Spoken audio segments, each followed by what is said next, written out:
Hello everyone, welcome to my YouTube channel. আজকে আমরা আলোচনা করব ক্লাস 12-এর আর্থার রিম্বার্ডের লেখা অ্যাসলিপ ইন দ্য ভ্যালি কবিতাটির থেকে এসএকিউ সাজেশন 2025-এ যারা এইচএস পরীক্ষা দেবে তাদের জন্য। তো এটি আলোচনা করার আগে বলে রাখি যে ক্লাস 12-এর অন্যান্য ভিডিও আমার এই চ্যানেলে আপলোড করা আছে। তোমরা প্লেলিস্টে গিয়ে ক্লাস 12 প্লেলিস্ট সার্চ করলেই পেয়ে যাবে। এছাড়াও আমি এই ভিডিও ডেসক্রিপশন বক্সে ক্লাস 12-এর প্লেলিস্টের লিঙ্ক দিয়ে দেবো। তাহলে চলো কথা না বাড়িয়ে শুরু করা যাক।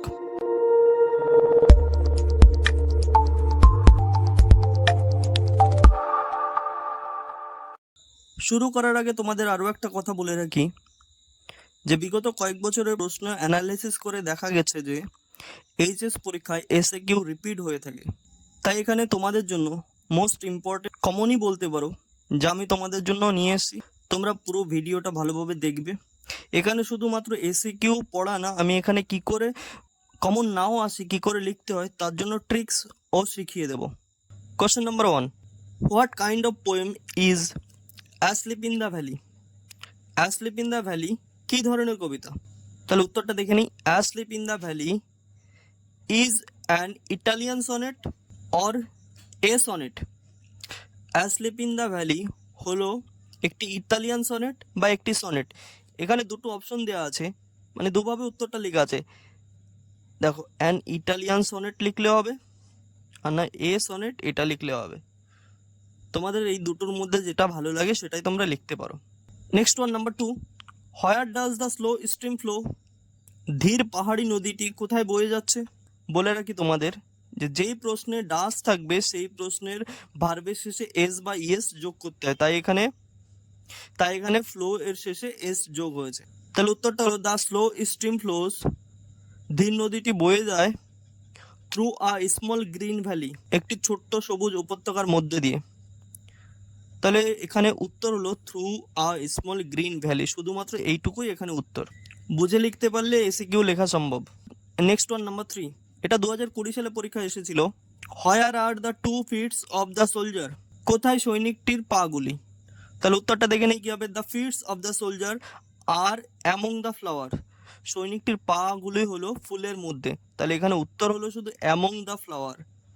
বাকিটুকু প্রশ্নের থেকেই নেওয়া, জাস্ট একটু গুটিয়ে লেখা, আর অন্য কোনো কিছুই না। নেক্সট ওয়ান, নাম্বার 4, এটা 2015 সালে পরীক্ষায় এসেছিল। What are the 2 red holes?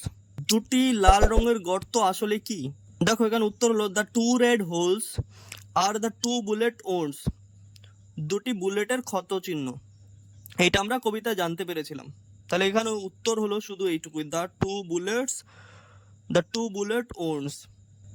Next one, number 5, from where the sun's rays stream? কোথার থেকে সূর্যের রশ্মিগুলো ঝরে পড়ছে? এখানে উত্তরটা হচ্ছে দ্য সানস রেজ স্ট্রিম, সূর্যের রশ্মিগুলো ঝরে পড়ে ফ্রম দ্য মাউন্টেন টপ, পর্বতের চূড়া থেকে। তাহলে এখানে দেখো উত্তর হলো শুধু মাউন্টেন টপ। বোঝা যাচ্ছে? আশা করি বুঝতে পারছো। না বুঝতে পারলে অবশ্যই কমেন্ট করে জানাবে। নেক্সট ওয়ান, নাম্বার 6, এটা 2017, 2019 এবং 2022 সালে পরীক্ষা এসেছিল। Where does the soldier lie stress? কোথায় সৈনিকটি শুয়ে আছে? উত্তর হলো দ্য সোলজার। যেহেতু সাবজেক্ট দ্য সোলজার, তাই এখানে আমরা সাবজেক্টটাকে আগে লিখে নিচ্ছি। দ্য সোলজার লাই, ডাজ আছে তাই লাইয়ের শেষে একটা এস যোগ করে দিলাম। The soldier lies stretched in the heavy undergrowth, শুয়ে আছে ঘন ঝোপঝাড় বা গুল্মলতার মধ্যে। ইন দ্য হেভি আন্ডারগ্রোথ, ঘন ঝোপঝাড় বা গুল্মলতার মধ্যে, এইটুকু লিখলে হবে। এছাড়া তোমরা যদি চাও আর একটু লিখতে সঙ্গে এটা অ্যাড করতে পারো, অফ দ্য ভ্যালি, উপত্যকাটির ঝোপঝাড় বা গুল্মলতার মধ্যে। Next one, number 7, why can't the insects disturb the soldier's rest? কেন পতঙ্গরা সৈনিকের বিশ্রামটাকে বিরক্ত করতে পারবে না? তাহলে উত্তর হচ্ছে the insects can't disturb the soldier's rest. পতঙ্গরা সৈনিকের বিশ্রামটাকে বিরক্ত করতে পারবে না, বিকজ, কারণ, হি ইজ ডেড, সে মৃত। সৈনিকটি মৃত বলে সৈনিকের বিশ্রামটাকে কি করতে পারবে না? বিরক্ত করতে পারবে না। তাহলে এখানে উত্তর হলো বিকজ হি ইজ ডেড। শুধুমাত্র এইটুকুই। এখনো তোমরা যারা সাবস্ক্রাইব করোনি তারা চ্যানেলটিকে সাবস্ক্রাইব করে নি, কারণ এতে তোমাদের লাভ ছাড়া কোনো ক্ষতি হবে। নেক্সট ওয়ান, নাম্বার 8, এটা 2016 সালে পরীক্ষায় এসেছিল। How does the stream look like? ধীর পাহাড়ি নদীটিকে দেখতে কেমন লাগছে? তাহলে উত্তরটা হচ্ছে the stream looks like a silver stand. ধীর পাহাড়ি নদীটিকে একটি রূপোলি ফিতের মতো লাগছে। তাহলে এখানে উত্তর হলো আ সিলভার স্ট্যান্ড, শুধুমাত্র এইটুকুই উত্তর, রূপোলি ফিতের মতো। দেখো এখানেও সেই একই নিয়ম, ডাজ আছে তাই লুকের শেষে এস যোগ হয়েছে।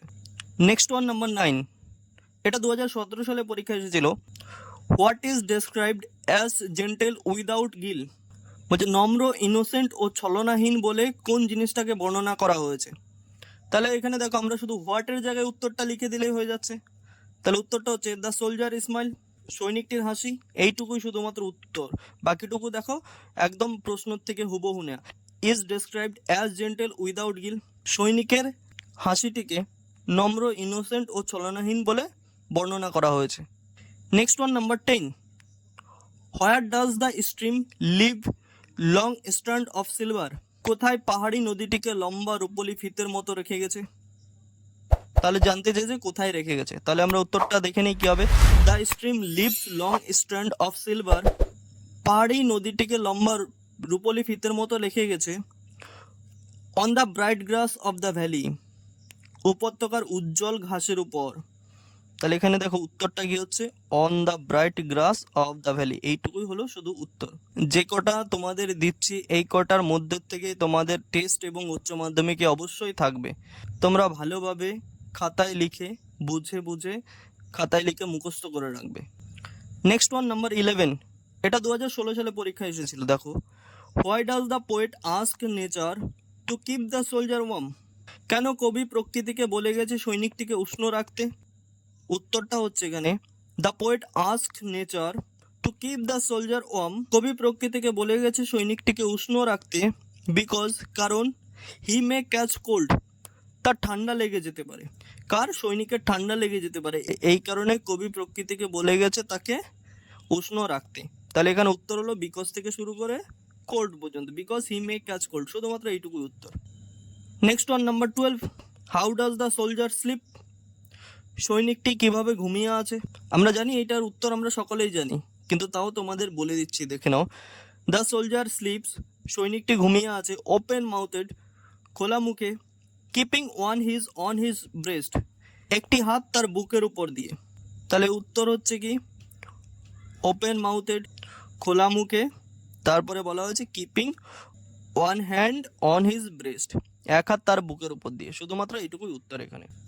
Next one number 13, what does the poem asleep in the valley express? অ্যাসলিপ ইন দ্য ভ্যালি কবিতাটি কি বর্ণনা করেছে? উত্তর হচ্ছে the poem asleep in the valley expresses, does আছে সঙ্গে, তাই এখানে এক্সপ্রেসের সঙ্গে ইএস যোগ হয়েছে। Expresses the futility of war, যুদ্ধের নিরর্থকতাকে বর্ণনা করেছে বা অর্থহীনতাকে বর্ণনা করেছে। তাহলে পুরোটা একবার বলে নিই কি বলেছে। The poem asleep in the valley, asleep in the valley কবিতাটি বর্ণনা করে গেছে যুদ্ধের নিরর্থকতা বা অর্থহীনতাকে। Next one number 14, what does the word হলো সিগনিফাই বা মিন?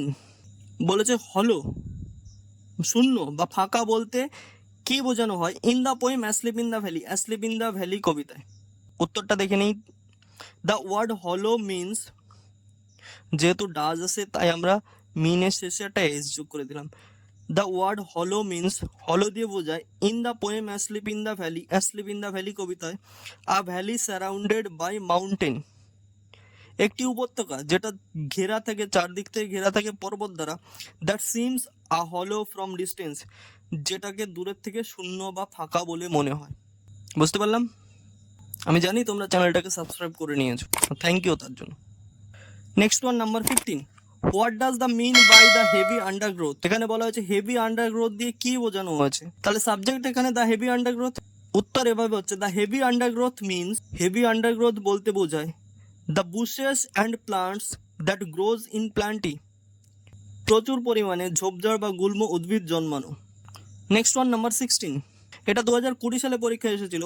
What is the soldier's smile compared to? সৈনিকটির হাসিকে কার সাথে তুলনা করা হয়েছে? উত্তর হচ্ছে the soldier's smile is compared to the smile of an infant, সৈনিকটির হাসিটিকে তুলনা করা হয়েছে একটি ছোট্ট শিশুর হাসির সঙ্গে, জেন্টাল উইদাউট গিল, যেটা হলো কি নম্র ছলনাহীন বা ইনোসেন্ট। নেক্সট দেখো প্রিভিয়াস 2 ইয়ার্স কোশ্চেন, গত 2 বছরের কোশ্চেন 23 ও 24 সালের। এটা 2023 এ এসেছিল। What is seen on the side of the soldier? সৈনিকের পাশে কি দেখা যায়?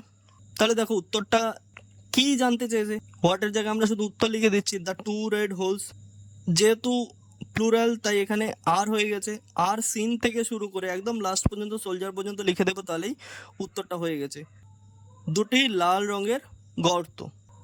Next one number 18, what was the soldier's pillow made of? 2024 সালের কোশ্চেনের, যে সৈনিকটির বালিশ কি দিয়ে তৈরি? হোয়াটের জায়গায় শুধু উত্তরটা লিখতে হবে এখানে। তাহলে সাবজেক্টটা আমরা আগে নিয়ে আসলাম, এখানে দেখো সাবজেক্ট হলো দ্য সোলজার্স পিলো, তাহলে আমরা সাবজেক্ট আগে নিয়ে আসলাম, তারপরে verb was made of fern, সৈনিকটির বালিশ ফার্ন দিয়ে তৈরি। Next number 19, who is not expected to disturb the soldier's rest? কারা সৈনিকটির বিশ্রামকে বিনষ্ট করতে পারে না বা বিরক্ত করতে পারে না? 2024 সালের কোশ্চেন এটা। তাহলে হু এর জায়গায় আমরা উত্তরটা লিখে দিচ্ছি দ্য হামিং ইনসেক্টস।